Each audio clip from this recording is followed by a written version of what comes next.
አረ በእግዚአብሔር በጣም የገረመኝን ነገር ልንገራችሁ። አንብቤው ነውና ሁለት አካላት እያወሩ ነው። ስማ አለው። አቤት አለው። ማታ እንቅልፍህን ልትተኛ እየተዘጋጀህ 10 ሚሊዮን ብር ብሰጥ ትቀበለኛለህ ወይ አለው። እንዲያው በሚገባ እቀበላለሁ አለው። እና ታመሰግነኛለህ ሲለው አዎ በደንብ አለው። ግን ደግሞ ይሄን 10 ሚሊዮን ብር የምትወስደው ሞተህ እንደምታደር ከተስማማህ ነው አለው። እና አሁንስ ትቀበላለህ ሲለው አረ በፍጹም አልቀበልም አለው። አየህ አለው ተኝቶ መንቃት ከእንደዚህ አይነት ውድ ብርም የሚበልጥ ነው። ግን ደግሞ እንደዚህ አይነት ውድ ነገር የሚሰጠን ፈጣሪ ግን በሚገባ መስግና አታውቅም አለ። በጣም ነው የገረመኝ።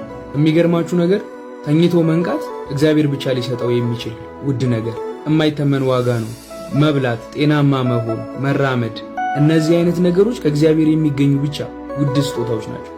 አንድ ነገር ልንገራችሁ፣ ሀብትም ሆነ የምትፈልጉት ነገር የሚመጣው ተኝታችሁ መንቃት፣ መብላት፣ መጠጣት፣ መራመድ፣ መንቀሳቀስ እንደነዚህ አይነት ነገሮች ሲኖሩ ነው።